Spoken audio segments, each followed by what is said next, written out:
Ladies and gentlemen, welcome back to Borderlands. And if you're new to the channel, I just want to give you guys a quick talk about who I am, what I do, and yeah. So, Borderlands is a franchise that I have loved since I was a child. I purchased the first Borderlands in middle school because the guy at GameStop told me it was the next revolutionary video game in the shooter genre. So, here we are, 20 years later, nearly, and he wasn't wrong. This franchise is fantastic, and there's a reason I fell in love with it as a child, even though I shouldn't have been playing a game like this. But I also played Gears of War and watched people get chopped in half. So, fast forward to Borderlands 2. I played Axton. I absolutely loved that game. I love Handsome Jack as a villain.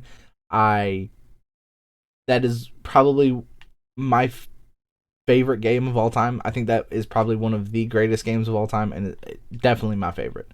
Then we had Borderlands the pre-sequel, which did a couple things right, but not everything. There were definitely some issues with loot, dedicated loot, bosses not being farmable. On top of that, you had the release of Borderlands 3, not very long after, having the same exact issues. Bosses were refightable, but there's no dedicated loot. Everything was available in a world loot, and it suffered from the same problem that Borderlands the pre-sequel did. Bad story writing. Except the pre-sequel felt like you just ran from one side of the map to the other 200 times for one mission, and the vehicle system just wasn't great to help you there.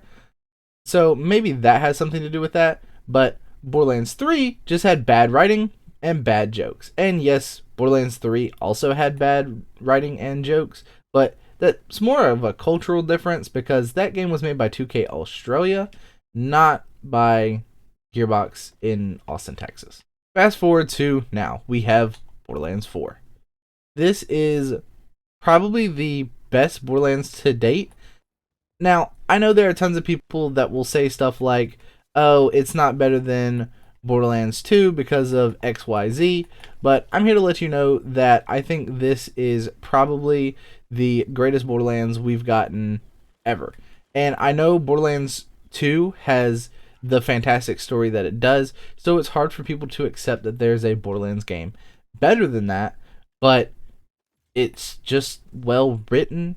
It has movement that Borderlands 2 doesn't have. Sure, Borderlands 2 could be, again, the greatest if they updated it with sliding, movement tech, added new weapons, but they don't want to do that. That game's over 10 years old.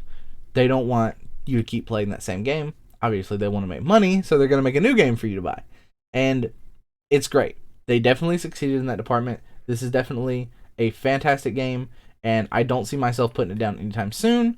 I want to talk about some of the good and bad things that Borderlands 3 had and what this game kind of did differently from that. So, in Borderlands 2, you had no performance issues. In Borderlands pre-sequel, you had no performance issues. In Borderlands 3, you had performance issues whenever it came to the game opening a menu, like such. Doing stuff like this, there was incredible lag. Now, I'll admit, I don't like the load up time for this. I wish it was faster, but it's not laggy, so I will take it. And, of course, those loot issues that I discussed, and from what I understand so far about the end game, Borderlands 4 does not have that issue. The issue with Borderlands 4 is performance on PC, not performance on console. So, with all that out of the way, Borderlands 4 is great. This is my second playthrough, and I'm absolutely loving my time playing with both Amon and Rafa. They are fantastic characters that I really like, and honestly, I could see Rafa for sure being the character that makes a return in Borderlands 5 as not a playable character, but a character that you interact with, like Zane and Amara did for this game, like Roland and Lilith did for the second Borderlands. Granted, I know Brick and Mordecai did come, but they were significantly less in the story than the other two. Lilith is still a focus in the main game almost 15 plus years later. And then from Borderlands 2 to Borderlands 3, we had Maya and Zero to an extent. And these games do one thing great almost all the time, and that's the look of them. These games always look really good. I mean, just look at the game. This is in quality mode on console, and sure, my frames are not fantastic, but it looks nice overall. And I think Borderlands has always gotten that right, even in Borderlands 3, with the very unique and different biomes on each planet. They did a fantastic job. The game looked beautiful. Borderlands 1 was the first of its art style, and while it's very bland because you're spending your entire time on Pandora, which is a wasteland, it still looked good. And then you have Borderlands. Excuse me, I'm trying to record a video. So, now that we've talked about the good things, let's talk about the bad things with Borderlands. And that's nothing. It's actually really good. It looks really good. There's no like problems with it. Like, it runs great on console. PC has some issues. It looks good. The story's good. The jokes are funny. It's good. It's a good game, which is surprising to me just because Gearbox has had a reputation lately where they just haven't been making the greatest decisions when it comes to game development. And here we are, Borderlands 4, and it feels great. I love it. I honestly, without going into spoilers, I can't say enough good about this game. There's so many good things. There's good new characters like Rush. We have great old characters returning. We have characters that we previously played as in Borderlands 3 returning as NPCs in this game. They're great. They're fucking funny. Their humor between each other as they have a past together is phenomenal. The writing's just so good. Everything about this game is good. I think the vehicles could have better handling, and yes, I know this is the Jacobs one because I'm at the beginning of the story, but even the other ones aren't that great.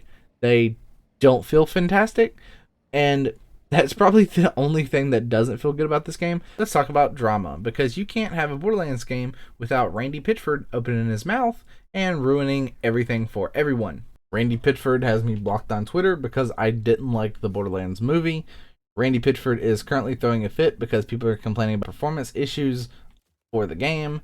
And yes, I get it, Randy. It's frustrating to make video games. It's frustrating to make good video games. While we, the community, understand that, you also have to understand that it is annoying that we can pay 70 and you wanted to charge us 80 to $130 for a game that we can barely play due to performance issues. That is incredibly annoying. And Randy, you need to understand that. The TLDR of this Borderlands review is story is good. The characters you play as are good. They feel powerful. As long as Gearbox doesn't nerf that, I will stand by this is a good game. We also have DLCs coming, new characters, we have added content. It looks like we're finally on the right track with the Borderlands franchise again. And I've haven't been more excited since the release of Tiny Tina's Assault on Dragon Keep for Borderlands 2. This game has the potential to be the best Borderlands game in the franchise. All they need to do is 1, get Randy Pitchford off of Twitter, 2, lock in, make sure this stuff releases good and it works properly. As long as they can do those things, and I know when I say good, that's very, like, everyone has their own opinion of good, but good as in works properly, loot is dedicated to specific enemies, we're not taking step backs in terms of mechanics and going back to what 3 in the pre-sequel did. We're only doing stuff that Borderlands 2 did, but better. We improve upon it. That is how you make Borderlands 4 successful. And to Randy Pitchford, I'm sorry for all the crap that I give you about Borderlands 4 and the pressure that was on the company. You did it. It's a great game, and that doesn't excuse the 2 awful games and awful movie that you made, but you're definitely on the road to redemption with a fantastic video game. Don't drop the ball. It's in your court. You have the means to make this game great. It's got the bones. We have good content right now. We're good. Just make sure whatever's releasing isn't broken. And if it's broken, it's broken in our favor because the Borderlands community has the most fun when we're one-shotting bosses. I'm looking forward to the future of Borderlands 4, and I hope you guys are as well. Thank you guys so much for watching this video. If you did enjoy, be sure to hit that like button. If you're new, consider subscribing. I will be sinking my teeth into some Borderlands builds. Probably not anytime soon, just because a lot of creators got early access, so it makes it really hard for me to make content on this game because they're already making the content that I would be making if I had it early. But I got to the party late, so I just get the scraps. So I have to hopefully find a build that nobody else is using and make a video on it before they do. But I have to hope that that's one of the characters I'm leveling now, because if not, it's not happening. Thank you guys so much for watching this video, and I hope to see you guys in the next Borderlands video, which I plan on at least being about my favorite Borderlands 4 moments with my two buddies that I played through the campaign with for the first time. Thank you guys so much for watching, and I'll see you guys next time. Goodbye.